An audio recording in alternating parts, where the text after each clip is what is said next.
Welcome to Forum 360. This is Mark Welfley, your host today. Thank you for joining us with our global outlook with a local view.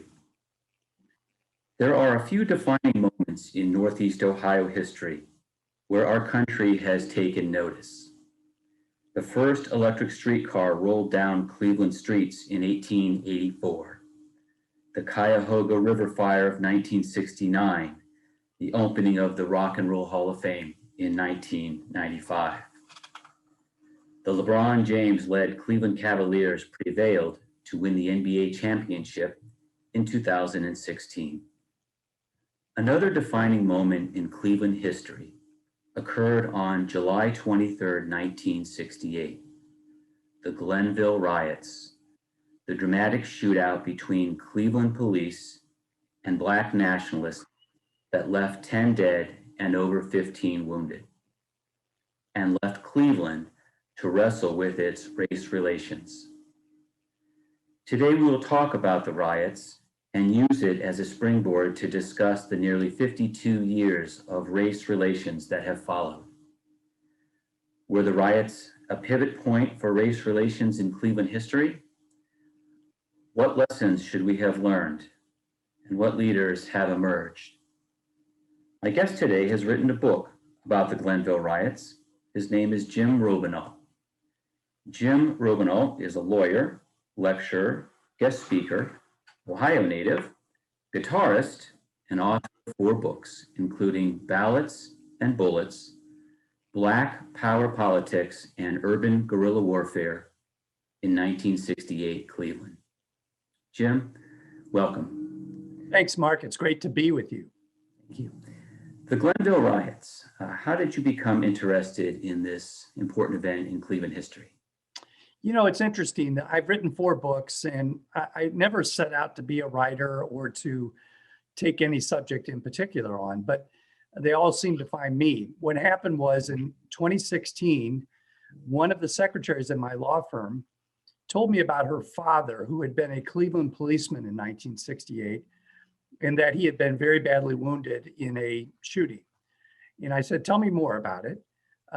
She brought in a book about the shootout in Glenville in July of 1968, said her father had his leg essentially almost amputated because of wounds from that encounter. So I was curious about it, but as I was reading this little book that she brought in, a government-sponsored, why did this happen type of book, on the news came a report out of Dallas that a Black nationalist figure had gone to a Black Lives Matter event in Dallas in retaliation for the killing of Black men by police, specifically with the idea that he was going to try to kill as many white policemen as he could. That really struck me because as I was reading this book about Glenville, that's exactly what happened then. It was a deliberate war between the Black nationalists and the Cleveland police. And so the question that drove this book was, why are we here 50 years later? Why do we have this thing repeating itself, this many decades later? What happened? And so that really is what drove me to write the book and to look deeper into what really happened 50 years ago and what caused the Black freedom movement to stall in many ways 50 years ago. Doing your research, what surprised you in what you found? What surprised me is how little I knew about Cleveland's history in race. I've been here since 1981 when I became a lawyer in one of the law firms downtown. And, I heard about Huff. And most people who live in Cleveland know of Huff and the Huff riot. Very few people know about Glenville, which is 2 years later. It was, twice as bloody, much more deadly, much more important in the grand scheme of things of what was going on in the nation. And so it just surprised me how little I knew. It also surprised me quite a bit how this one event linked up with both Dr. Martin Luther King and what he was doing in Cleveland, and Malcolm X, who gave his most important speech called The Ballot or the Bullet, which I've named the book after, here in Cleveland in 1964, just a year before he died. So it surprised me how interconnected our story here was with the national story. How can white America better understand the plight of Black Americans both back then and today? Can you? It's a great question, because there are two Americas, and there always have been two Americas. We've been separated by race since the founding of this nation, and it is really difficult for white Americans to put themselves in the shoes of Black Americans and to see this country as they see it. I think the first thing that people need to do, especially white Americans, is to read deeply in the Black freedom struggle. And there are really two areas that you need to cover in looking at that. One is the traditional, what is called the classical civil rights movement. And we all associate that with Dr. King and his bus boycott in Birmingham, and then in elsewhere in Alabama, and the Birmingham protests, and then of course the Voting Rights Act of 1965. These events all came out of the South, and Dr. King and his nonviolence protest. In the North, it was a different story. In the North, there were two great migrations during the 20th century, during the wars in particular, as large numbers of African Americans moved out of the South into the North and the West. And they came to Cleveland in very large numbers. And the people in the North were not the same as the people in the South in terms of their predicament, their situation, and so forth.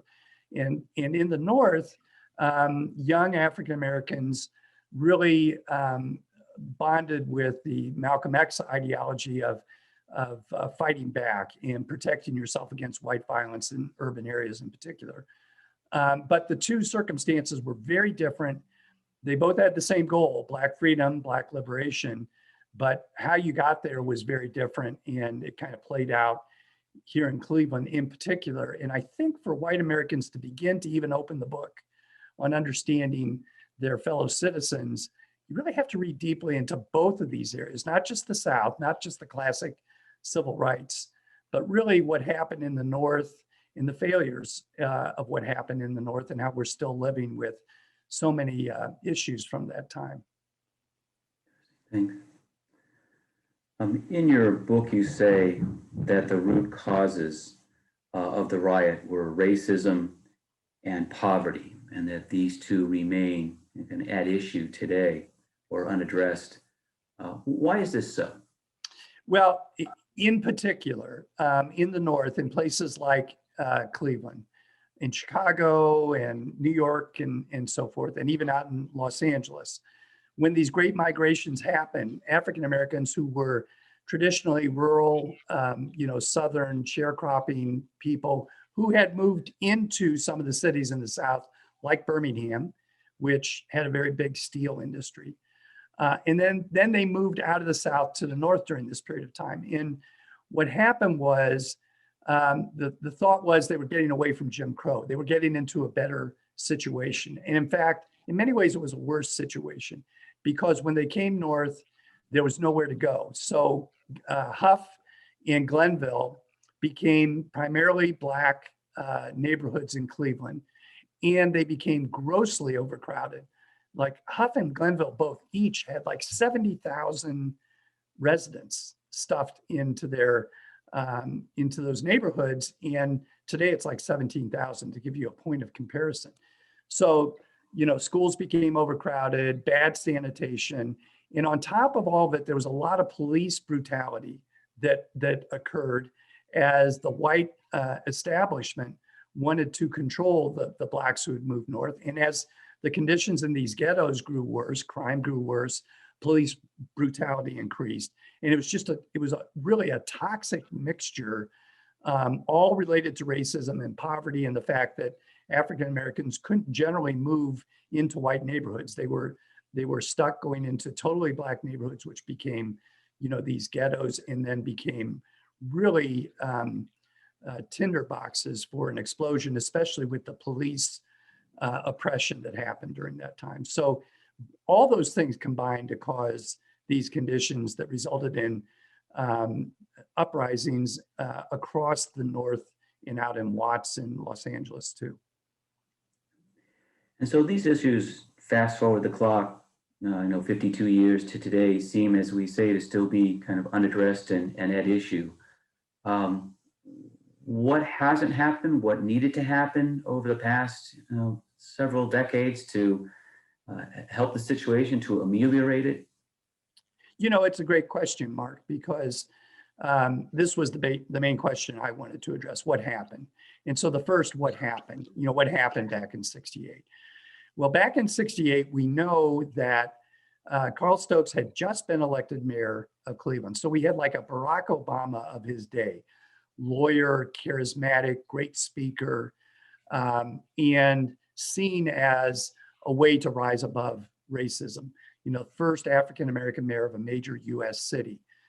It was a day of jubilation when he was elected in November of 1967. The problem is, 5 months later, Dr. King was assassinated in Memphis. And as happened in the 60s, every time we had progress, violence would intervene to undercut that violence. And then violence would beget violence. So the white violence that murdered Dr. King, resulted in uprisings, that evening and during that time that he was killed. But here in Cleveland, the Black nationalists, who were led by a guy named Fred Ahmed Evans, began to arm themselves, and they wanted to go after the police in retaliation for all the police abuse and for the killings of people like Dr. King. And so, what happened back then was that this violence undercut where we were going. Now, so the next question is, where were we going back then? Well, the answer was we were moving in the right direction. As some of this violence occurred, President Johnson put together a commission called the Kerner Commission, named after the Illinois governor. And that commission came back with a report on why were these uprisings and riots happening in our cities across the nation, in large numbers, by the way. I mean, it wasn't just Cleveland, it was all over. And that commission came back and said, well, really, the problem is both racism and poverty, and it's whites going along with these ghettos and not ensuring that housing was open and all sorts of other things, but also just not addressing the poverty and the conditions and the lack of job opportunities, educational opportunities, good housing. It needed government support. It needed government money. And at that time, the Johnson administration was trying to address that through what it's called its war on poverty. That was all going in the right direction. Here in Cleveland, after Dr. King was killed, Carl Stokes put together Cleveland Now, an anti-poverty program that was going to raise $1 billion for Cleveland. Think about that, in 1968, over 10 years. And so, again, right direction. But what happens is Ahmed Evans uses money from that Cleveland Now anti-poverty program to buy the rifles, to buy the ammunition, and to begin this war with the police. And it's discovered very quickly that he had used that money. So that's the end of Cleveland Now. The rioting that was in reaction to these horrible conditions in the northern ghettos, it creates a great backlash that results in the Nixon counter-revolution. Nixon is elected in 1968. Not 2 weeks after this Glenville shootout, he's in Miami saying, taking the nomination of the Republican Party, saying, we need law and order in this country. He wasn't wrong. I mean, things were really in desperate shape, but his answer was, we've got to stop giving money to people. It's just resulting in rioting. I'm the law and order candidate. I'm going to control this situation. So that begins this counter-revolution, and that Nixon then dismantles the war on poverty. The Office of Economic Opportunity, which was the engine of that war on poverty, is dismantled. And instead, what we have is a war, not on poverty, but a war on drugs in urban areas. And we begin this mass incarceration of African-American males in particular, to the extent that, we had more African-American men in jail recently than were in slavery back in the late 1850s. So it's a huge issue, a huge problem. The war on poverty becomes the war on drugs, and we begin this political cycle of using culture issues and cultural shifts and divides to create our politics. So fast forward to 2016, Donald Trump comes to Cleveland, of all places, and gives a speech that mimics Richard Nixon's speech back in 1968. And his is right after the Dallas shooting I talked about. He says, we see police being shot. We hear sirens in the street. I'm the law and order candidate. I alone can control this. And that begins this, really precipitous rise of white nationalism in reaction to, what's happening with the Black Lives Matter.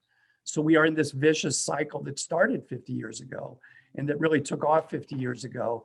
We have not found our way out of it. I believe the Biden administration now is turning a corner, but we still have a tremendous number of people who've been activated to show their bigotry and to openly display, the white nationalism and all the rest of that stuff that has been so corrosive.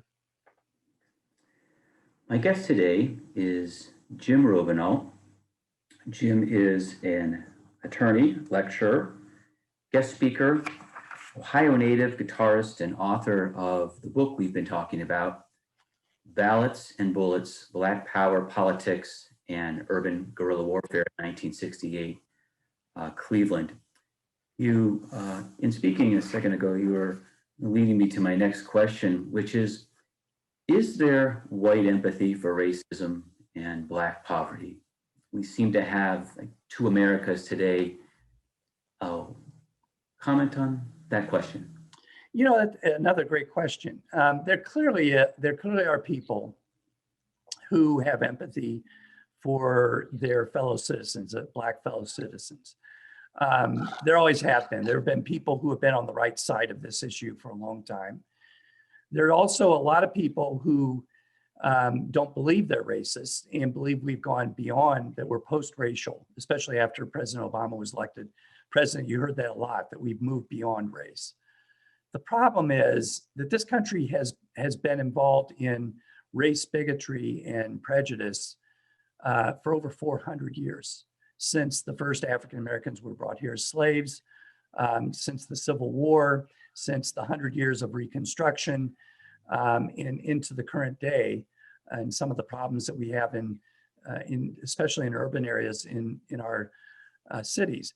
And although a lot of white Americans want to empathize and feel empathy for their fellow citizens, it's hard for them to do, because the studies are now showing today, especially one of the hot topics is what's called implicit bias, where our brains work in one way very quickly, very quick associations.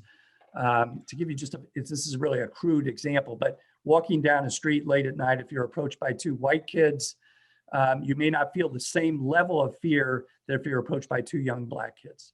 It's these quick associations that result from the fact that we've lived our lives immersed in a racist society. And yet our histories kind of deny it. We really haven't dealt with it.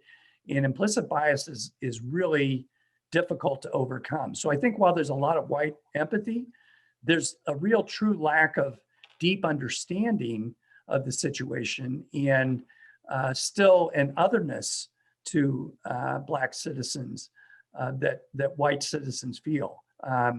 And I think, over time, we're getting better and better and better at it. But I think one of the biggest problems we have is that people just don't acknowledge the racism that's still very prevalent in our nation, and that's prevalent with people who don't even think they're racist, who just subconsciously have these associations that drive their decisions, what they think about people, how people are promoted, all of that sort of thing. So it's an endemic problem to our nation, and it's one that we have to work on in many ways. And the most important thing we need to do is have friends who are African Americans to begin to step beyond these associations. In preparing for the story, I was speaking to a number of friends of mine and others, and they would point to leadership, and they would say, who do we listen to? Who do we follow, whether you're white or whether you're Black? Do you start with the mayor? Do you start with the faith community to listen? Who's got the ideas? And I think this happens on both both sides, both white and blacks. Who do we listen to? Mayor Jackson, how would you comment on his guidance of race relations in Cleveland over the past years that he's been mayor? Yeah, your point about leadership is incredibly important. Before I talk about Mayor Jackson, I remember when Martin Luther King was assassinated. I was in high school at the time. 2 months later, Bobby Kennedy was killed. And it just seemed at the time like we were in a period of time where we were losing our leaders. But I also remember just having this, what I now think is a false sense of hope that, well, we've lost Dr. King, we've lost Bobby Kennedy, but others will come along and others will lead us. And the fact is, those murders had a huge impact over the decades in terms of leadership. And there's been a real problem. The same thing happened here in Cleveland. Carl Stokes was, as I said, seen as the great promise of the future for northern cities to have Black leadership. And then Glenville comes along, and he is associated with Cleveland Now, his anti-poverty program, and these nationalists buying the guns with that money. So it really destroys his leadership. Again, this violence undercuts his leadership, and that has an impact. While his brother went on to become a 15-term congressman and a great leader of this city, there has been this fundamental distrust and still this fundamental otherness between the whites in Cleveland and the blacks in Cleveland. We have a pretty all-white west side of Cleveland. We have the Black neighborhood still concentrated in many ways. It's getting better in all respects, but it still is very dramatic. You talk to people who come to Cleveland from outside Cleveland, they really notice it. So I think there's been this fundamental distancing still between our leaders, our African-American leaders, and our white leaders. And Frank Jackson has had to play a role of walking a very fine line between, keeping the whole city together. And in my view, he's done tremendous things for the city. He's done wonderful things for, the renaissance of Cleveland and downtown Cleveland and so forth. But you have to look at Glenville and Huff and go through them, drive through those areas. And you will see that there's intense poverty still. So there's a real problem with addressing that. Now, Jackson has had to deal with the fact that, companies are leaving, the population base is, going down. But we still have this very vibrant, huge economy going on in this county. But yet we still don't have the resources put to, trying to solve our problems with our schools and in those areas. So while Frank Jackson has kept things together, he's run a government that does not seem to have gotten involved in any, corruption. But yet there's still this problem that we are one of the poorest cities in America still. So on that front, leadership still needs to emerge. And you have people like Justin Bibb and Blaine Griffin and others who are now running for mayor. It'll be interesting to see what their proposals are to address these issues. But as I say, Frank Jackson has a mixed bag in my view about his accomplishments. They have been very good. He's been a good leader, but there also is no denying that we still have really dire problems, especially in the African-American community. In the minute we have left or so, I wanted to get your reaction on the latest movie, Judas and the Black Messiah, which chronicles the life of Fred Hampton, the chairman of the Illinois chapter of the Black Panther Party. In a minute or so, can you tell me, was he involved? How did he play in at all to the riots? Yeah, well, Mark, that film was actually made here in Cleveland, principally in Huff. And his story, he was assassinated in January of 1969 or February. Fred Evans had the shootout in 8 months earlier in August of 68. And it is clear from the FBI files I uncovered that Evans was working with people in Detroit, in Chicago, in Pittsburgh, and so forth. There was supposed to be a much wider rebellion and uprising across multiple cities. I've not yet tied it to Fred Hampton and the Black Panthers per se in Chicago, but it wouldn't surprise me if with more research, I do see that's there. And his story mimics Ahmed Evans in that, an insider who was an FBI informant kind of squealed on him and squealed on Ahmed Evans, which is why the shootout here went off like a day early, but very similar stories and lessons. Thank you, Jim. The city of Cleveland, with its Playhouse Square, boasts the largest performance arts center outside of New York City. As an all-American city with big names and big events and big dreams, Cleveland and all of Northeast Ohio has become a stage for the world and the country to watch. With strong leadership from all areas of the racial spectrum and a willingness to move out of our comfort zone, Cleveland can become a national model for race relations and make the most of this defining moment. Thanks to Jim Robineau for shining a light on an important part of Cleveland history. We will turn out the lights on this show, but keep our minds open until the next time on Forum 360. Thank you for joining us. Forum 360 is brought to you by John S. and James L. Knight Foundation, the Akron Community Foundation, Hudson Community Television, the Rubber City Radio Group, Shaw Jewish Community Center of Akron, Blue Green, Electric Impulse Communications, and Forum 360 supporters.